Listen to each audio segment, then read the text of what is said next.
At 8:02 p.m., Stillingham High dimmed its lamps, and faces appeared that weren't in the room. A 16mm reel came up to speed, its beam cutting a straight aisle through dust and perfume. Across a gauze scrim, the class of '52 marched toward the camera, tassels forward, hands folded. Parents leaned in, whispering names they could see on the screen and not in the seats. "That's Ruth," a mother breathed, then looked again at the empty chair with a folded program. The band played the processional. On the film, the same march ran a beat too fast, in daylight. On the can, a strip of tape read, in block letters, "Processional rehearsal." Before we go further, a note about method. This program is a fictional dramatization. Names, institutions, and events are invented to examine how respectable facades can hide preventable harm. Artifacts and voices are rendered for period plausibility, not to accuse the real. On stage, Principal Edgar Halberd tapped the microphone, and the loudspeakers thumped. "Ladies and gentlemen," he said, "we are honored to welcome you." The projector hummed behind him. Across the scrim, a rehearsal ran over the ceremony like a transparent promise that everything was fine. At the wing, Ada Bloom raised 2 fingers to the ushers. "Wait, let the reel finish." In later years, people would still argue about what, exactly, they saw. An usher remembered the same boy removing his cap twice, once on the film and once on the stage. A father recalled the movie image of his son, smiling toward the camera while his seat stayed empty, carnation wilting. There is no tape from the night.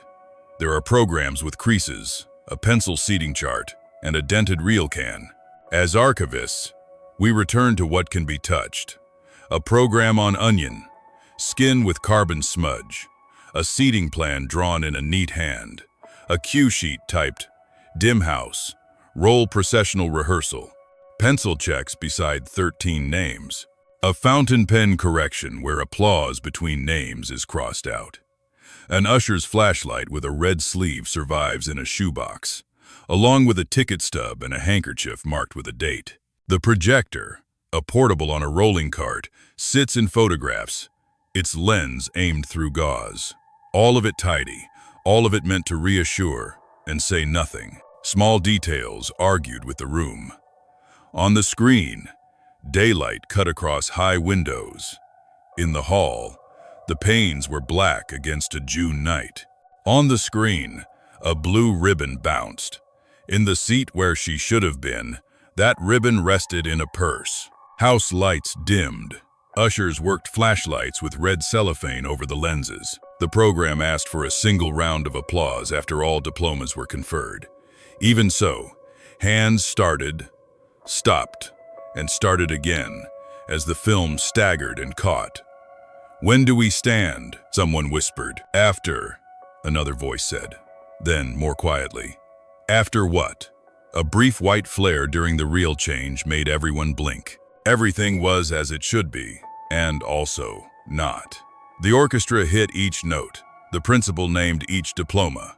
The film supplied polished images of a rehearsal that had been neat and untroubled. In the seats, parents pressed knuckles to mouths and tried not to count the absences. Respectable ceremony asked eyes to ignore their edges.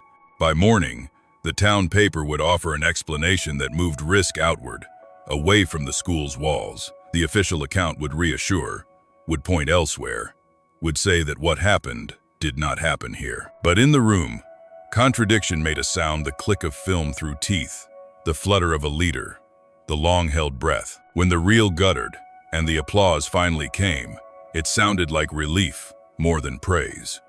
The projector spun down. The scrim breathed once and went still. Principal Halberd carried on, the way officials carry on when the music is supposed to drown the doubt. Outside, the June air was heavy and hushed, as if the town were performing a drill under its own sky. The film has an ending. The room did not. What story did Stillingham choose to keep that night's bright picture, or the dark space it covered? To understand the choice Stillingham made that night, you have to know the town that trained itself not to open a window. Stillingham sat in a river bend, where the Marrow ran hard and brown, its mills throwing steam and lint into the June air. Morning began with factory whistles and ended with a civil defense siren. A weekly test the Chronicle printed above the weather. Monday, 5:30 p.m. 2 short, 1 long. Men in gray shirts walked to shifts with metal lunch pails. Children traced Conelrad triangles on radio dials. Mothers sealed leftovers in waxed paper and shut the kitchen sash against soot. The habit of closing things felt like care. On a low rise at the town center, Stillingham High presented its red brick face and white columns, a WPA-era symmetry that photographed well. Principal Edgar Halberd preferred it that way. In programs, he approved line by line, a serifed motto repeated at the top margin: order, duty, honor.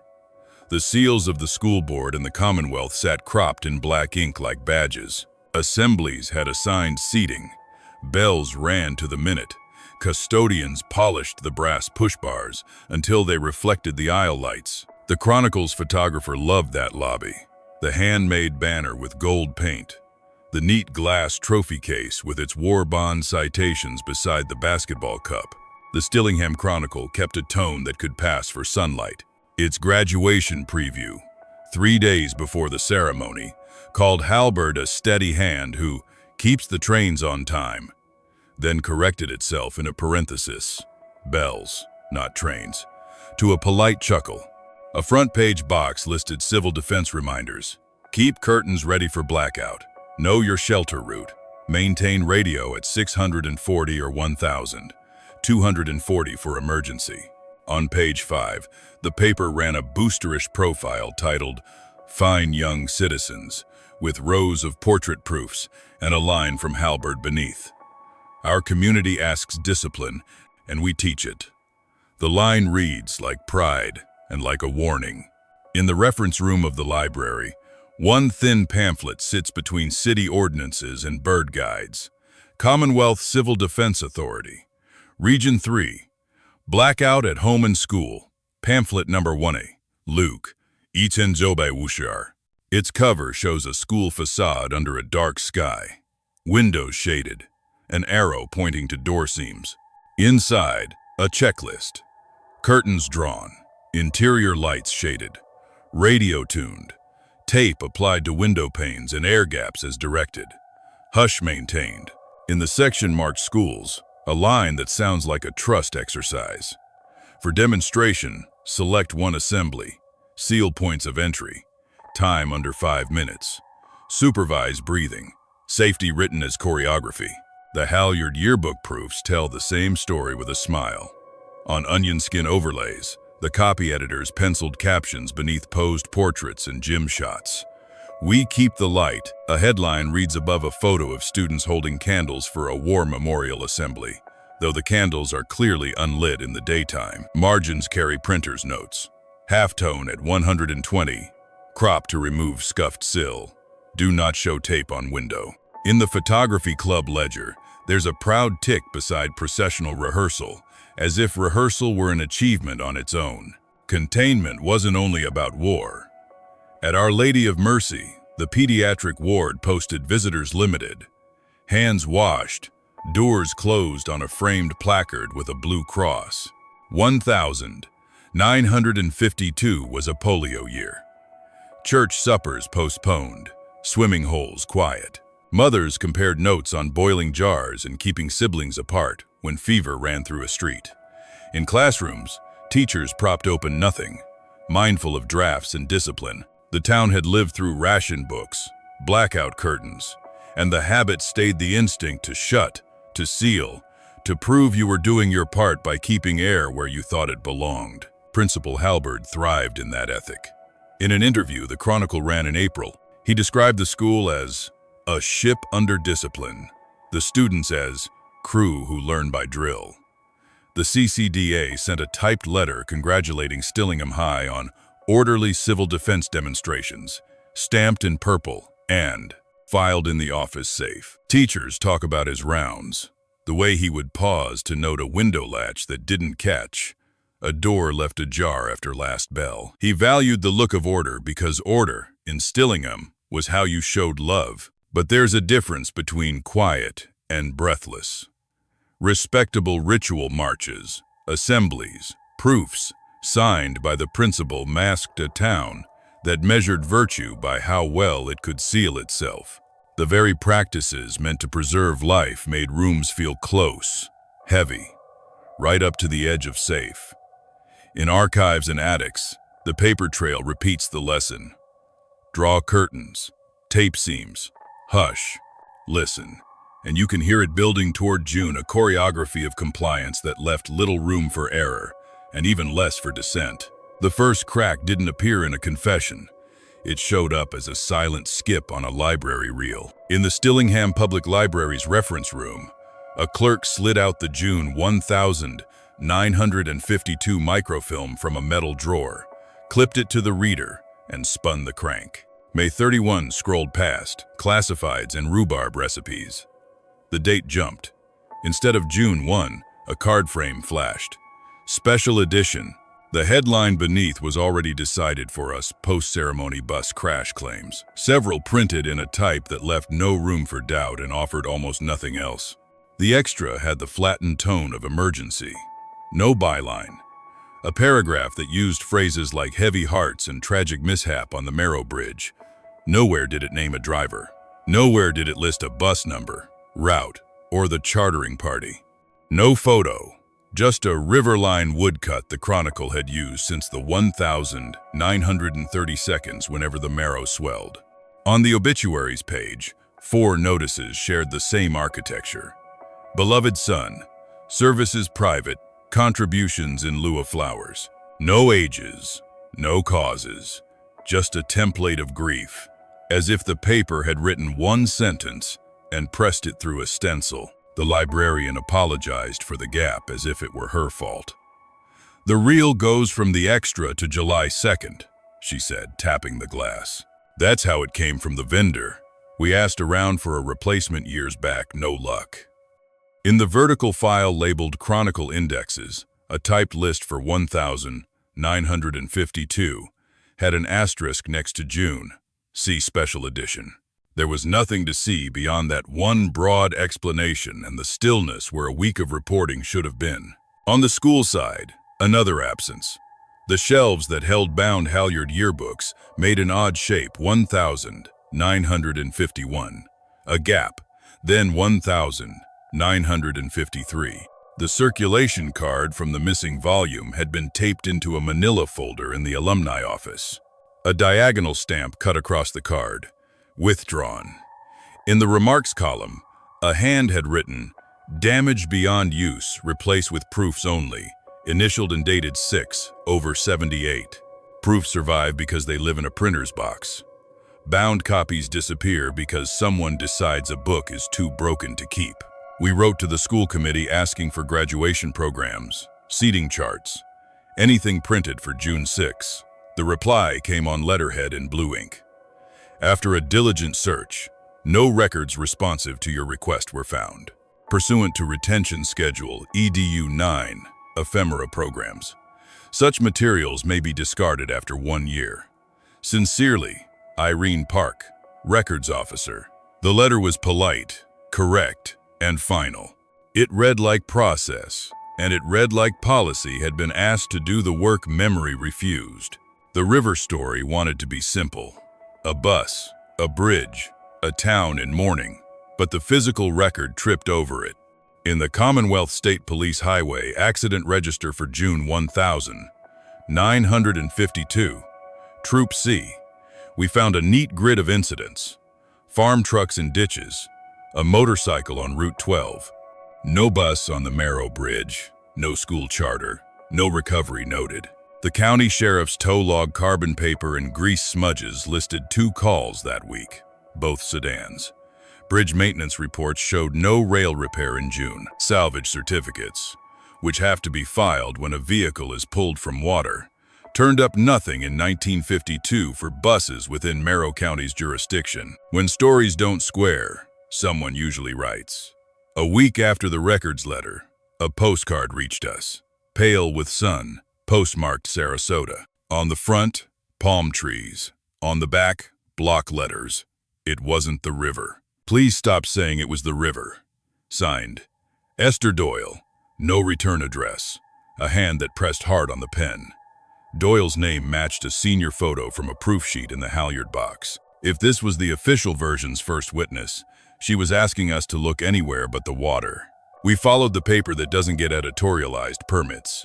In the basement of Town Hall, under a humming fan and a smell of toner and damp, Project Permit 78 to 341 sat clipped to a set of blueprints. Applicant: Stillingham High School. Work: Auditorium modernization. General: Merritt & Co. A structural note flagged on sheet. A 3 read: Infill under stage ventilation channels. Abandoned plenum. Patch openings. A red checkmark slashed through the engineer's initial. Ventilation channels spoke to an older system and to a choice made later to fill rather than fix. Understage ventilation connects to a kind of thinking. It assumes air must be managed, channeled, controlled, made to behave. In 1952, with civil defense protocols and polio ward signs, that instinct felt like virtue. Yet here was a later act of concealment in concrete. Make the void solid, make the space unreadable. The permit did not mention why. Permits rarely do. The physical plant tells its own story if you let it. What about a bus company? The Chronicle ran advertisements in 1952 for charters, church picnics, scouts, each with a small phone number in serif type. Those ads named operators and promised safety. No ad in the week before graduation mentioned a school charter, and no post-crash ad thanked responders or mourned a driver. The silence isn't proof, but it fits with a narrative that names the river and nothing else. By now, the contour of a choice was visible in negative. An extra that told a river story and then went quiet. A yearbook that had to be replaced by proofs. A public letter that said no records exist. A postcard that whispered, stop. A permit that hardened voids under a stage. Official narrative against physical history. A neat headline against bolts and ducks. If no bus ran that night, why did a crash take the blame? And who inside the building could tell us what was actually sealed and when? Sometimes the archive arrives in a dented lunchbox. Patrick Rourke set his father's metal pail on a table in the alumni office and flipped the latch with a practiced push. The enamel was chipped down to gray steel. The handle had a wrap of black tape.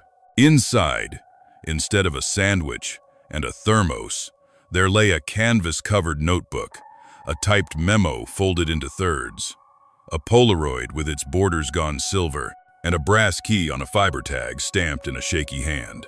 Proj, Booth, Patrick said without ceremony. He kept it under the sink. After he died, I couldn't just throw it.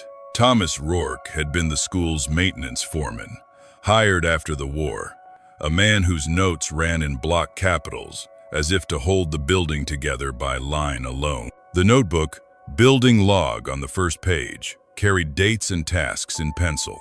4/29 oil delivery, 5/12 replace belt north fan, 5/19 blackout curtain track binding lubed.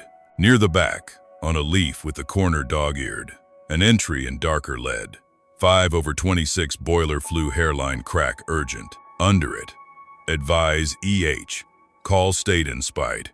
Keep doors open until checked. The urgency sat in the handwriting, the way the pencil had been pressed hard enough to emboss the page below. The folded sheet bore the school letterhead and the date to match the log.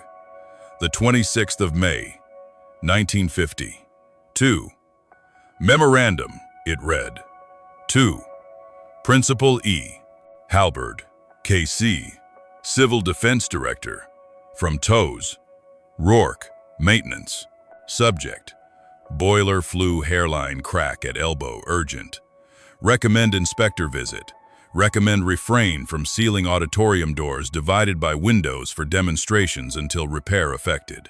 A clerk's hand had typed a clean paragraph about heat, draft, and caution. In blue ink at the top margin, another hand had written, HC File 1, do not circulate, burn extra.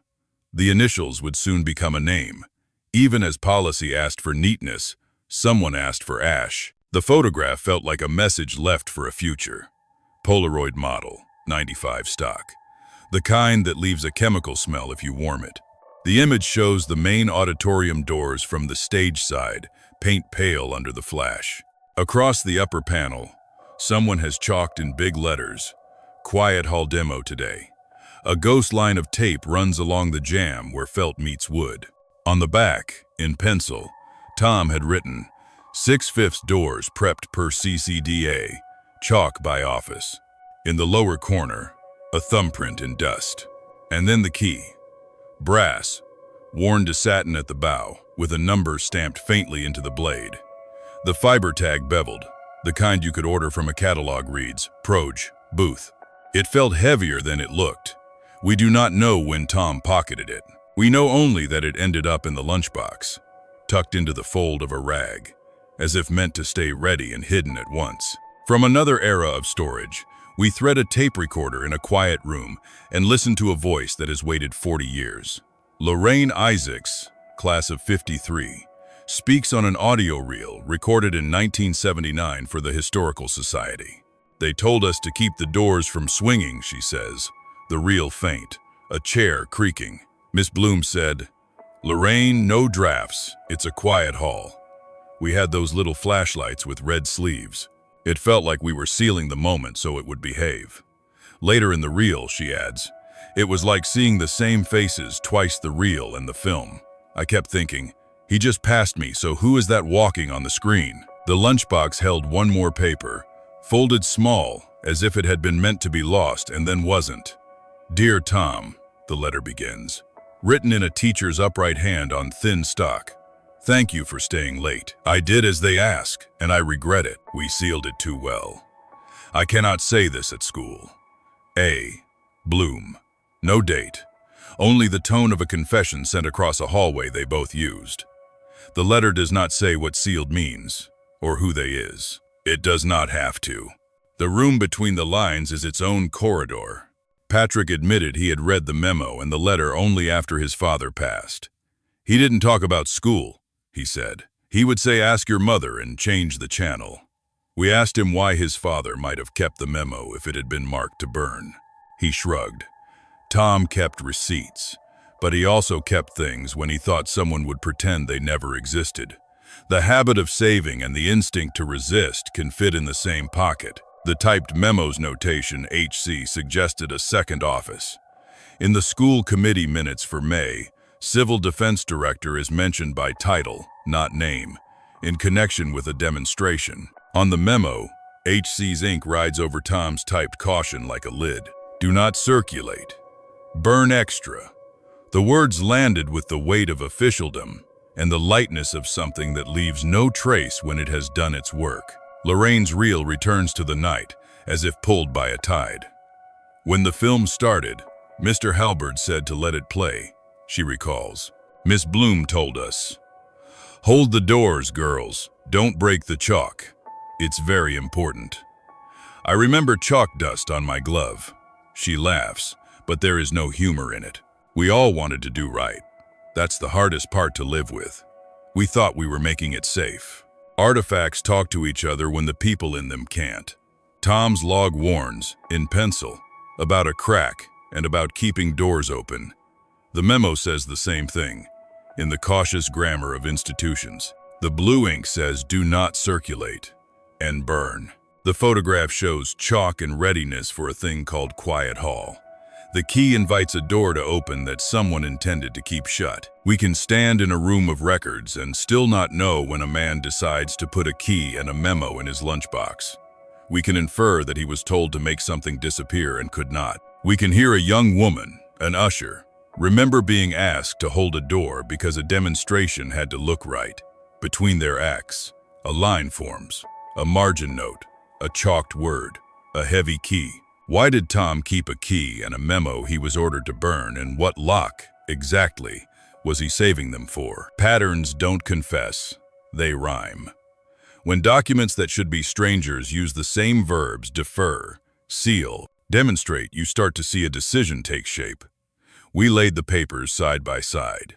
School committee minutes, a civil defense circular, principal's correspondence, and an insurance endorsement.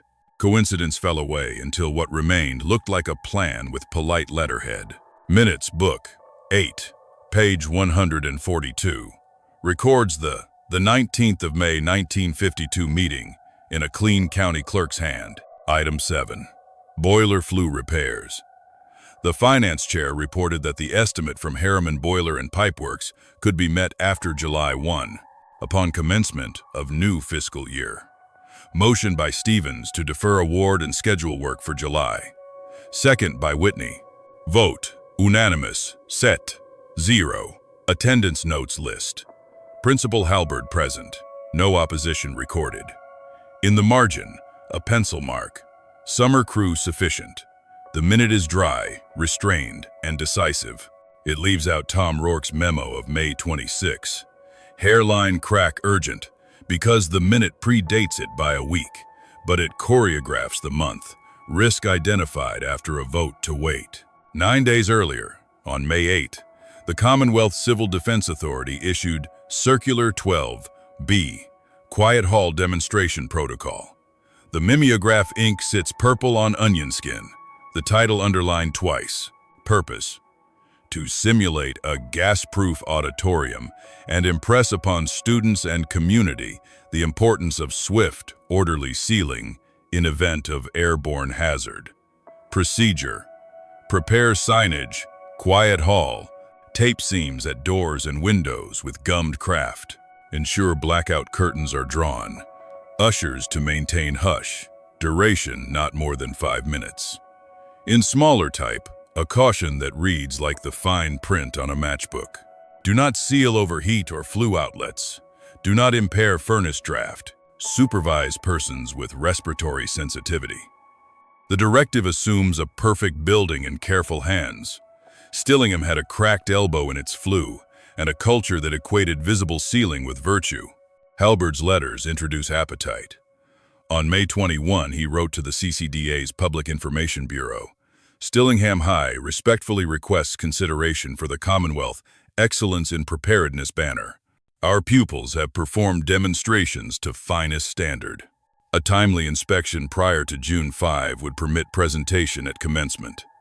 The reply, dated May 28 on CCDA stationery, came back brisk and warm.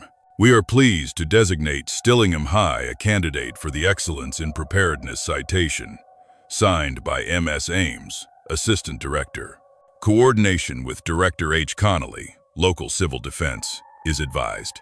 Observance of Circular 12B protocols will be requisite. A penciled note at the bottom, Halberd's hand reads, "Banner on stage." The question mark is not doubt, it is ambition. Insurance fills the ledger with numbers. New Albion Mutual's policy binder, NAM EDED 5000. 204 sits in the school department file, with an endorsement clipped by rusting paper fastener, endorsement TO 72, effective the 15th of May, 1952. For school-sponsored events occurring on or about the described premises, loss arising from transportation incidents within 72 hours of said events shall be classified under Transit Coverage B. ONI premises, incidents related to demonstrations, drills, or tests are excluded unless insured affirms strict compliance with Commonwealth Civil Defense Authority protocols in effect at time of occurrence. The language is dispassionate. It does two things at once: points liability outward toward roads and bridges, and makes compliance with a circular the price of protection if anything happens inside. We read the four found texts together, then let them talk to the others. The lunchbox memo marked "Burn," the Polaroid chalked "Quiet Hall," the folded letter from A. Bloom. We sealed it too well. A path emerges, not quite straight but deliberate. The board defers repair until July. The state encourages a demonstration that rewards tape and hush. The principal seeks a banner, timed for a stage. The insurer offers certainty if loss can be named a transport incident, and a conditional if it cannot. In such a town, caution and spectacle are not opposites. They are the same habit of showing safety. Lorraine Isaacs's recollection. Hold the doors, girls. Don't break the chalk. Reads differently under this light. Chalk on a door is not simply a training aid. It is a line between compliance and a claim. To break it during a demonstration would be to admit air has a place in ceremony. To keep it is to show that Stillingham knows how to shut a room. When Miss Bloom writes that they sealed it too well, the adverb does not measure zeal, it measures effect. None of this proves why the river was named or whether any bus ran. But it supplies incentive and method for an official story to prefer the road to the hall. If something had gone wrong inside, a compliant demonstration could be maintained as a defense, and a transportation narrative could move risk onto a policy line designed to hold it. If nothing had gone wrong, then all of this is just neat paper. There is one more mark in the margins. A carbon copy of a letter from Halberd to Connolly dated June 2. Per our discussion, quiet hall demonstration to be shown to parents. Please advise on signage, placement of ushers, and taping per 12B. Boiler repair scheduled for July, as voted. Connolly's reply, handwritten. Proceed as discussed. Keep to 5 minutes. Ensure doors are not operated once taped. In those two sentences, caution and ceremony touch. The directive to ensure doors are not operated does not say why. It does not need to. Coincidence versus design is a moral question, but also an administrative one. Each page we handle records a choice that someone might later call routine. Defer, demonstrate, seek recognition, manage risk. In the aggregate, routine becomes policy, and policy becomes a story about what a community is proud to do in public. Were the doors taped shut out of caution, or to court praise and protect budgets? The lunchbox key sits on the table as if it could answer. We asked the school committee for permission to examine the old auditorium. A new member, Marisol Vega, signed the request. Patrick Rourke placed the brass key in my palm. In the photograph, chalk says Quiet Hall. In the circular, tape says Seal. In the binder, endorsement 270. 2 says Transit. Inside the building, the walls hold adhesive shadows. We take the key to the projector booth and turn toward a door someone meant not to open. What does that room remember that the paper refuses to say? The key turned in a lock that had not admitted a hand in years, and the door did not complain. It sighed. We signed the access log at the foot of the stairs, board member Marisol Vega in the first line. My name beneath. The date, and stepped into the mothballed auditorium that held its breath on command. Even with the electricity restored for our visit, the air felt thick with old floor wax and stage dust. Rows of wooden seats faced a proscenium that still wore its paint like ceremony.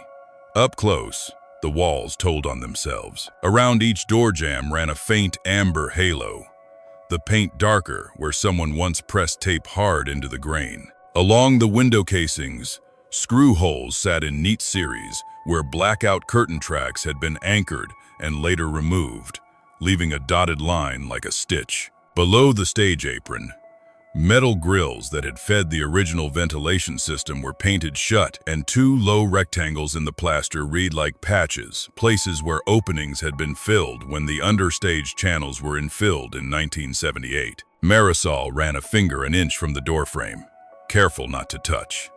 You can see exactly where the seam ran, she said, her voice pitched low by the room. It's like a shadow left by a habit. She kept to the aisle, as if memory could scuff. Her briefcase held a stack of photo release forms and chain heave custody slips she had asked the district's council to draft. Whatever we touch, we document, she said. And whatever we can't explain, we don't name until we can. The stage rigging hung quiet, ropes braided with dust. The traveler curtain gathered to the wings. In the flies, a length of gauze scrim rested in a soft fold, its edge frayed, its weave still fine enough to float a moving image. In the right wing, a wooden easel leaned with a fading signboard. Quiet Hall. The letters traced over in new paint sometime after the first strokes had cracked. The room presented itself like a set left for a curtain call that never came. At the rear, up a narrow stair with paint rubbed to wood down the center, The projection booth door held fast under a coat of enamel that had bridged to the frame. A circle of masking paper still clung to the glass pane, paint spattered, as if someone had meant to come back and peel it and forgot. Patrick Rourke's brass key fit the cylinder. I turned once and the bolt threw, but the paint held. Marisol looked at me. I nodded. We slid a thin putty knife along the edge until the seal cracked. The smell hit first, a faint vinegar threaded through with dust and warm metal, acetate and thyme. Inside, the booth was small enough to measure by shoulders. A Bell and Howell projector sat on a steel cart, its lens cap tied with twine, its cord coiled in a patient loop. On a shelf above, 3 16mm cans waited, their lids stamped Goldberg Bros, their surfaces dulled to a pewter sheen. Grease pencil on 2 of the lids had faded to pale, but on the third the label still read clear in block letters, Processional Rehearsal. In the corner, a tin of splicing tape dried to a fossil. On the wall, a corkboard held a single sheet by 2 rusty pins. The sheet was a cue list, typed in pica on school letterhead, trimmed to fit. Dim main house lights during reel, the first line read. Beneath, raise front wash to half at end leader. Hold applause until all names. Ushers hold doors. A penciled check sat beside each instruction, someone's neat confirmation that the night had followed the page. On the bottom margin, a narrow strip of translucent paper had been taped over a line and retyped. Reel to begin before processional. The earlier version's letters showed through. Ghosted. After. The change turned film from coda to overture. On a lower shelf, a ledger bound in black canvas waited under a film strip leader. The first page read Photography Club, 1951, 1953. Names appeared in careful cursive with dues amounts noted in cents. We flipped to May and found the entries that mattered. 5/15 stage test scrim double exposure test. 5/22. Film processing, 16mm. Processional rehearsal. Good light at 3:10 p.m. 6 quintos booth prep. Focus tests. Cue sheet typed. A later hand added an asterisk and a note. Keep lids labeled. Do not lend.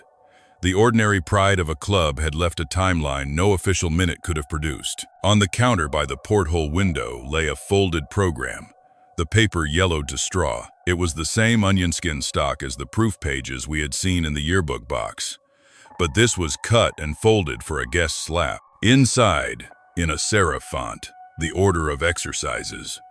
Beneath, the list of graduates in 2 columns. Near the crease, 13 names bore faint pencil checks. We recognized at least 3 that would not appear later in print. Esther Doyle, Ruth Massey, and Daniel Phelps. At the top, in Halberd's favored motto, order, duty, honor, marched in a row above the names like a steadying hand. We photographed the booth as found. Then the details. The cue sheet, the ledger, the cans, the program. Marisol initialed the chain Ove custody tag we attached to the cans and the folded program. They leave with you under temporary custody, she said, formal even here. They come back with a receipt and a report. She hesitated at the ledger. This stays, she decided, but you can copy relevant pages. The room felt less like a find and more like a responsibility. To make sure the film would not suffer under enthusiasm, we called a film archivist from the State Museum and described the condition. Do not project cold, she said. Inspect on rewinds. If you smell strong vinegar or see warping, do not run. We borrowed a pair of hand rewinds from the Historical Society, threaded leader to leader, and eased the reel open. The first frames carried a slate and chalk, the clap visual only. Processional rehearsal, the 30th of May 2050. 2. Then daylight. The auditorium windows bright, a banner crooked, a boy adjusting his tassel in the aisle and laughing, because rehearsal did not yet demand solemnity. We stopped. Marisol exhaled. We should screen it properly, she said, with someone who can handle shrinkage. I agreed. The frames were clean, but the emulsion spoke in the curl that tells you to proceed, as if the past can be injured by a wrong spool. Back in the hall, the physical record continued to argue with the paper story. The amber halos at the doors measured where tape had stood. The screw anchors marked where dark could be made on command. The patched vents tracked where air had once been invited and then denied. On the booth corkboard, the cue sheet made the film part of the ceremony by design, not accident. In the ledger, double blow exposure test suggested a trick not of deceit but of instruction. Show and tell at once, the real and the projected marching in tandem to prove that order could overlay time. Ritual and reason can share a room and still mislead. A rehearsal film projected over a ceremony can be a flourish any school would admire. It can also hide absence when applause insists on a seamless picture. The folded program's names, checked in pencil, sat like silent witnesses to a list that would later be thinned by a story about a bus and a river. We locked the booth and sealed the door with a strip of blue tape and our initials, a small gesture toward care. Marisol took the key. I took the cans and the program in a padded carton and signed for them. In the stairwell, the air felt cooler, as if the building approved of the work even as it resented the light. Locked rooms yield an audit trail. Film is a testimony that does not know it will be used as one. In a town that prided itself on sealing things, the booth had kept safe the pieces that could unseal a story, the real promise to put spectral images back on stage, to replay a march under daylight in a hall made dark to reassure. When we threaded on a projector under controlled light, are we about to see nothing more than a technical trick or the neatest cover, a community ever built for absence? The reel went up not in the auditorium but in a preservation room, under a nurse's kind of light. The State Museum's film archivist, May Levin, checked our rewinds, sniffed the can and said, "Slow. If it chatters, stop." We obliged. The projector's bulb stayed dark. We used a viewer that moved the frames past a lit glass like a book. A chalk slate appeared. Processional rehearsal the 30th of May, 2052. The next frames opened to the Stillingham Auditorium in mid-afternoon sun whitening the high panes, dust motes walking the beam. Along the door edges, you could see the dull line of gummed craft tape, already pressed down for a demonstration. The quiet hall sign on its easel was set to the side, an instruction rather than a flourish. A student dipped a curtsy toward the lens as if to say, "We're playing at being solemn now." The class filed past the camera in twos, tassels front. Some looked too hot in their gowns. One boy, Daniel Phelps, if the program pencil marks mean what we think, paused briefly on the aisle and put a hand to the rail as if to steady himself.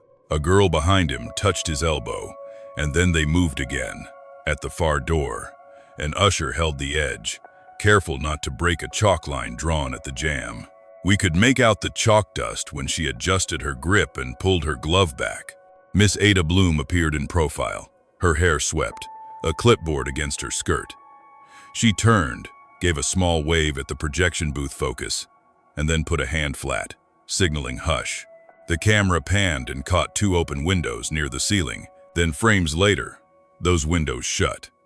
The tape on the casements showed fresh wrinkles, as if applied in a hurry. The light did not change, but the room felt suddenly closer in the image, as if the camera understood something the day did not. We paused the viewer and unfolded the letter we had only quoted before.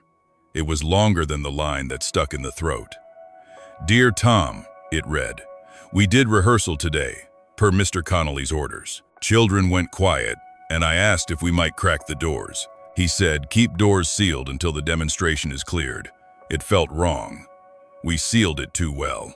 I am sorry to put this in ink, but I cannot say it over the office phone. A. Bloom."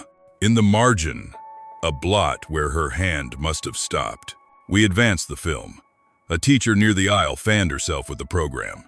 Another boy swayed, caught himself, laughed, embarrassed, and mimed wiping his brow. The lens caught the band leader, who tapped his stand and then waited, as if timing the march against a clock we could not see. The cue sheet we had found in the booth told us to dim the house during the reel. Here, the house was bright, but the instructions had been rehearsed. Lorraine Isaacs's reel played in my head as the frames ticked. It was like seeing the same faces twice, the reel and the film. The photography club ledger's May entry double exposure test suddenly meant something more than craft. Overlay rehearsal on ceremony, and you create a fullness no chair can contradict. The film felt like proof and like pretext. We took the next step in a building that smells of paste and pencil eraser. The State Archives. In Series CC Day AWAR 352, Box 14, a folder stamped Incident Region 3.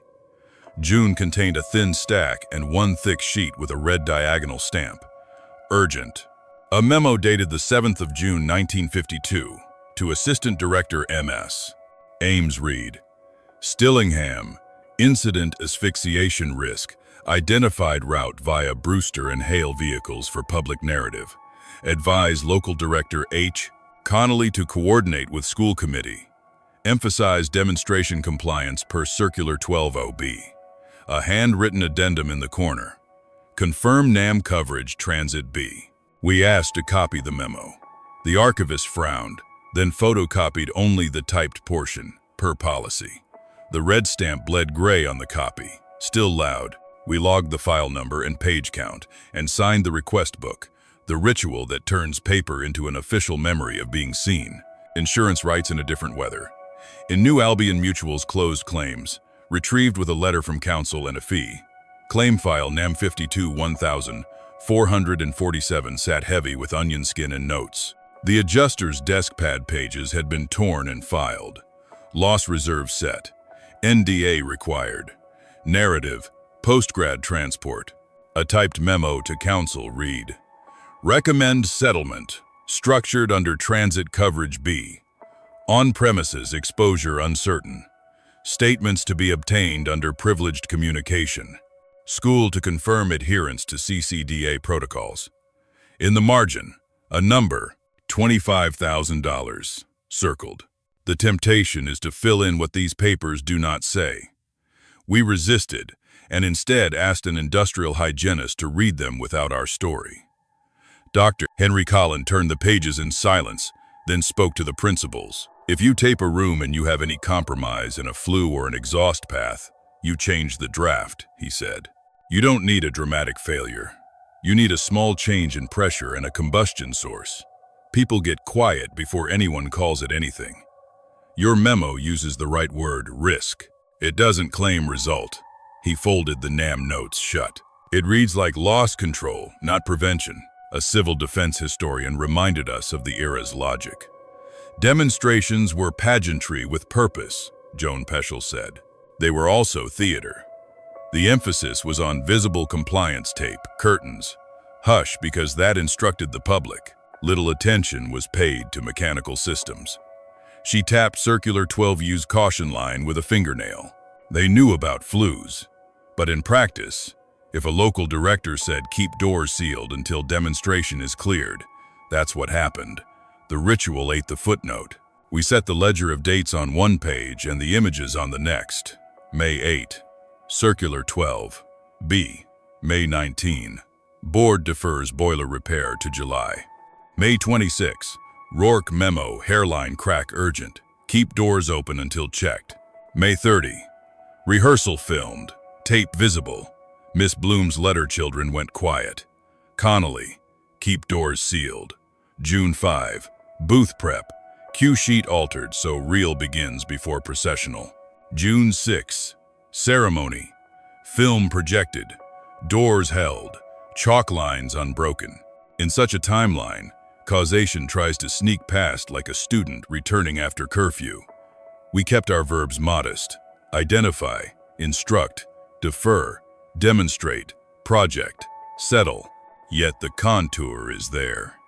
An air-whiling drill layered over a deferred repair and a principal's desire for a banner.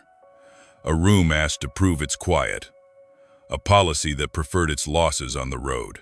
When asphyxiation risk identified appears in a state memo, and route via Brewster and Hale vehicles sits on the same line, the future headline starts to write itself. We screened the rest of the reel on the viewer and stopped at a frame that caught Miss Bloom speaking to a man in a dark suit near the door.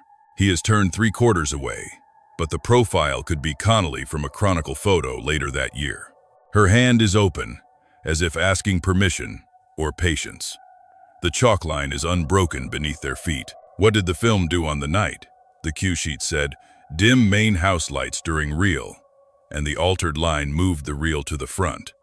Project the rehearsal, and you offer every parent a view of abundance. You also fix the tempo and the gaze. When absence tries to assert itself, an empty chair, an usher's hesitation, the light says, look, here they are.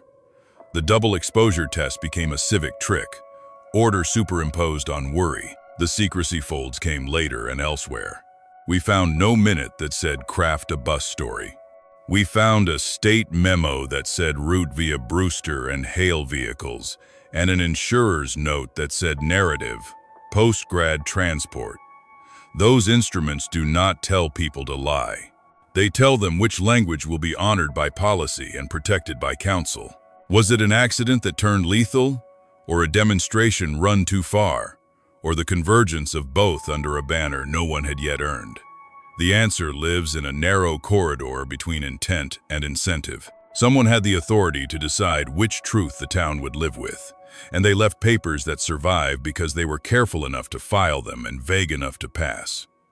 The viewer clicked empty leader. May Levin turned off the light. You have what you need, she said.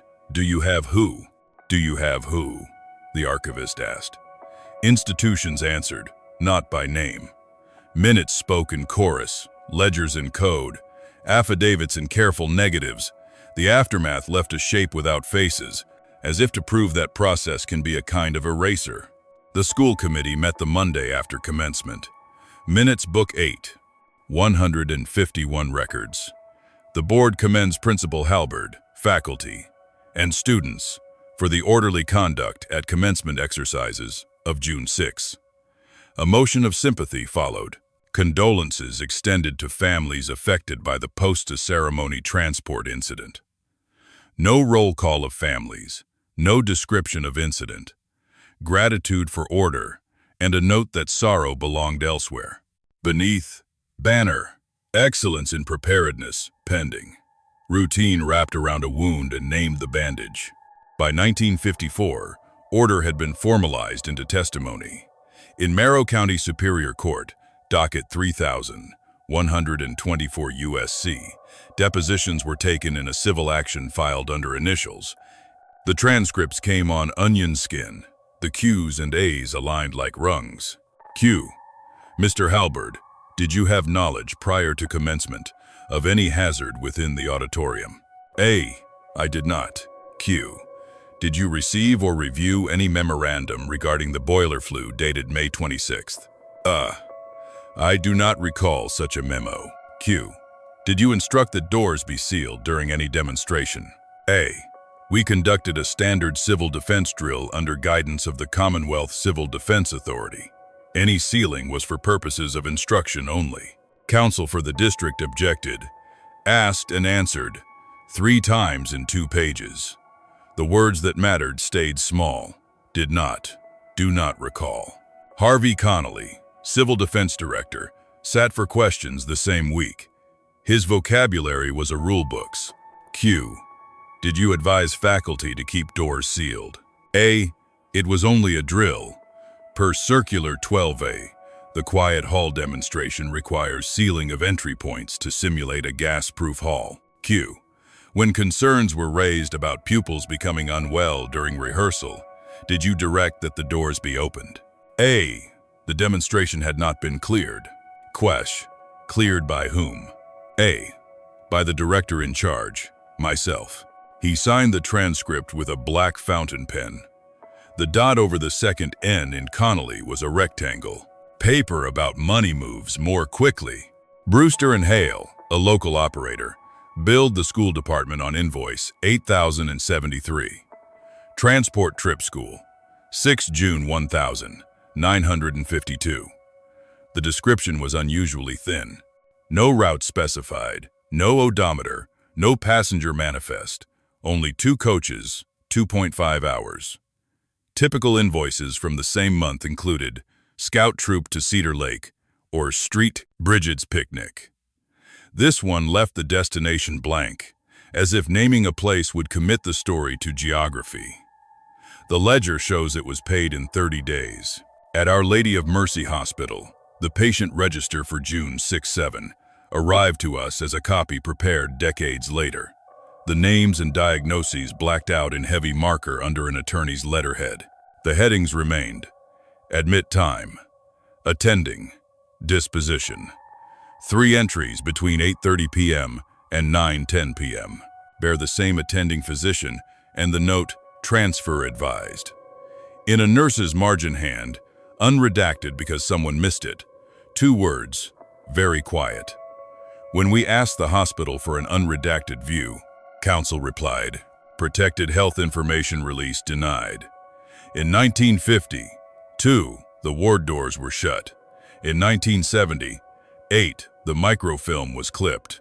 In 2023, the copy came with darkness painted on. New Albion Mutual's claim ledger finished the choreography. File NAMU 52-1447 held a thin sheath of releases and a thick silence where narrative might go.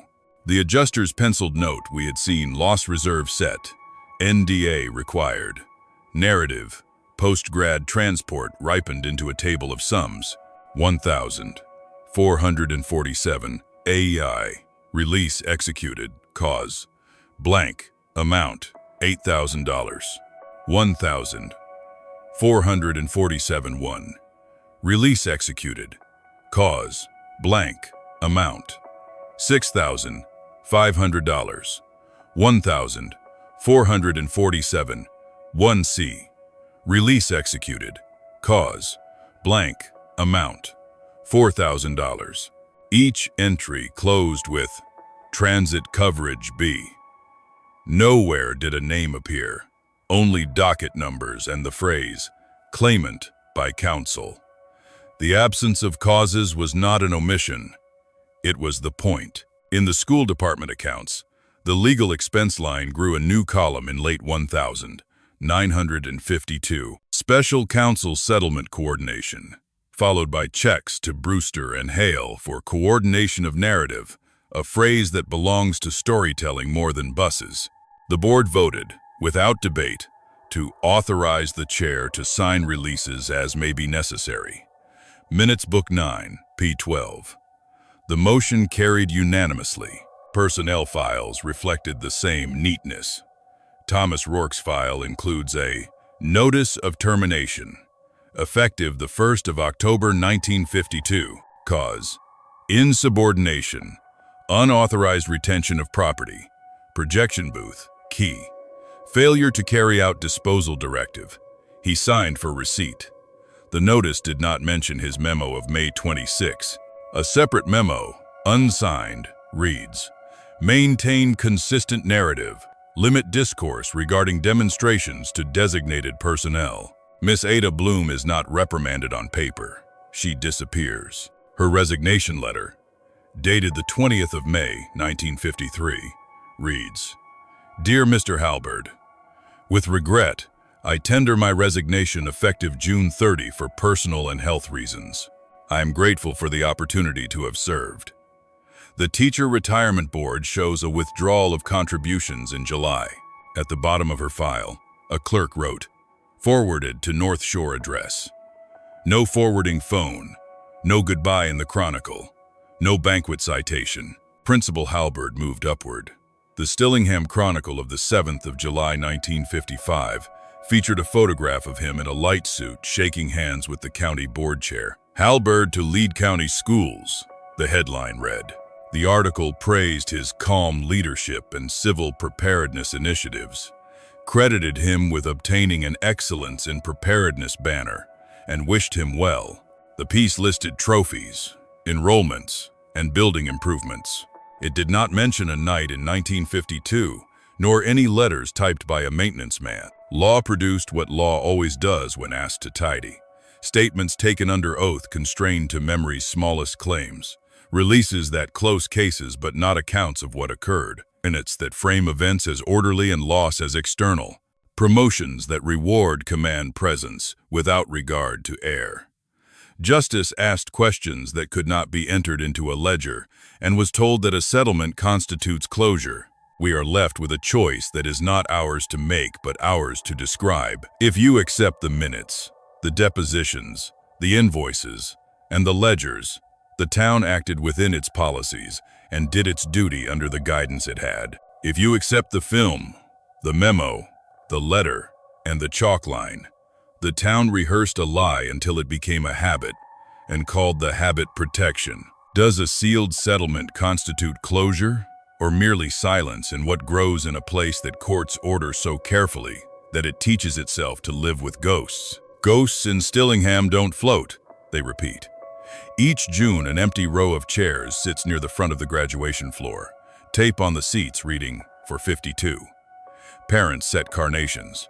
Seniors glance and pass.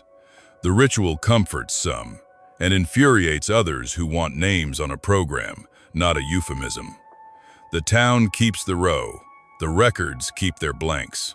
Joan Peschel, a civil defense historian, opens drill plans from 1951. Mid-century preparedness was demonstration forward, she says. You showed safety tape seams, drawn curtains, ushers at posts to produce confidence. Ventilation and combustion were backstage, left to custodians. The banner reads order, duty, honor. It never says provide makeup air. Dr. Henry Kalin, industrial hygienist, stays with small words. CO is colorless, odorless, opportunistic, he explains. Seal a room, change the draft, concentrate what a crack releases. People don't clutch their throats. They go quiet, waver, look too warm. Your memos say risk identified. Your culture says keep the show moving. Lila Mencken, a media scholar, studies what communities invent when documents go mute. Ghost stories are vernacular accountability, she says. They arise where official phrasing refuses names or causes. A rumor rehearses the event until authority answers it. When no answer comes, the rehearsal becomes tradition. She taps a chronicle column about the empty row, a monument to a blank space. The row holds more than carnations. It marks a line between those who accept remembering without saying and those who want the ledger corrected. At a June meeting, an alumnus asked the school committee to read the class of 52 as printed on the folded program we found. The chair declines, citing sensitivity and an unverified list. My brother doesn't need a ghost, a woman says in the hall. He needs his name back. Like many towns, Stillingham tells itself noises. Stagehands say the mothballed booth sometimes hums. Custodians catch a faint vinegar at the stair. A teacher reports chalk dust after moving a sign. Each has a prosaic answer. A motor winding down, acetate off-gassing, powder in an old groove, but none travels as far as the tale that the projector wants the reel run correctly this time. Reason explains parts. Legend satisfies absence. Mencken calls it double exposure memory. You have a literal overlay rehearsal on ceremony, and then a cultural one, the river story over the hall story. People live inside both at once. It feels like a haunting because two pictures refuse to merge. She points at the photography club ledger entry, double exposure test. The technology became a template for how the town remembers. Peschel widens to policy. Civil defense was a civics class, she says. It taught obedience through action. Line up, hush, seal. The performance earned banners and praise. When it misfired, the machine protected itself. A bus is a perfect alibi for a hall because it moves risk off property and into a story the insurer already prefers. Kalin returns to physics. Windows and doors aren't ornaments, he says. They are lungs. Insist on sealing them for a demonstration, and you accept a calculated reduction in safety on the promise of a lesson. If equipment is imperfect, the calculation shifts under your feet. Ritual won't negotiate with the molecules you trap. I don't need a ghost. I need a maintenance memo taken seriously. The secrecy has a price. Seniors in a club called Open the Files 52 file public records petitions under Chapter 66. Parents wear Say the Names buttons, others warn against dragging the school through the mud. The Chronicle calls the empty row solemn and sufficient. The letters page asks, sufficient for whom? Newspapers bruise. But still they keep the argument on paper, rather than buried in settlement files. The argument is not academic. We call it a haunting because the alternative is admitting that a community can make itself complicit by loving appearances too well. The film overlay was a flourish that became the town's metaphor. Keep both pictures. Favor the prettier one. Project it until doubt tires. Are the ghosts evidence of the inexplicable? Or the memory work people do when institutions refuse to tell the truth? And if it's memory, what do we owe the names still missing from the program? We end where responsibility begins, with the reminder that this story is a fictional dramatization. The names, institutions, artifacts, and events you have met, Stillingham, Halberd, Bloom, Connolly, New Albion Mutual, were invented to examine systemic pressures and ethical choices. They stand in for real dynamics, not real people. Any resemblance is coincidental. Our goal was to test how a respectable facade can make preventable harm look like fate, and how paperwork can close a door that truth still knocks on. This fabrication matters. It lets us borrow the architecture of mid-century bureaucracy, the minutes, the memos, the endorsements, so we can examine how incentives align, how deference travels from a meeting to a hallway, how a story hardens into policy. We owe the living accuracy and restraint. We owe the imagined students only this, that we use their invented town to learn how to keep our real ones breathable and just safer. What carries forward is not lore, but practice. Keep the windows open literally and civically. Ask for records, question facades, favor ventilation over spectacle. Reward candor over ceremony. If your town loves its rituals, make sure it also loves its checklists, its maintenance logs, its right-to-know requests. Resources to turn caution into action. Open records and oversight. FOIA.gov, U.S., and your state or National Freedom of Information law. The National Freedom of Information Coalition's requester guides, local school committee agendas, minutes, and retention schedules. State archives research rooms, ombuds offices or inspectors general for appeals, school safety and ventilation, EPA's indoor air quality tools for schools, ASHRAE ventilation guidelines, 62, 1/62, 2, and local building codes, independent commissioning and ventilation audits, calibrated CO detectors, boiler and flue inspections documented by licensed professionals, transparent post-drill reviews that include facilities, staff, support and accountability, community legal clinics and victims' rights networks, NAMI Helpline, US, Samaritans, UK, divided by ROI, 116123, or your national crisis line, grief and trauma counselors via public health, whistleblower protection hotlines, where available. Stories are how communities decide what to see. When officials offer a tidy narrative and records fall quiet, people fill the silence with ghosts because someone must carry the weight. Better, we believe, to carry documents, standards, and the habit of asking hard questions in public. Keep windows and minds unsealed. Treat drills as means, not theater. Let maintenance memos outrank photo opportunities. If a town can choose its story, who makes sure it chooses one that keeps its people alive?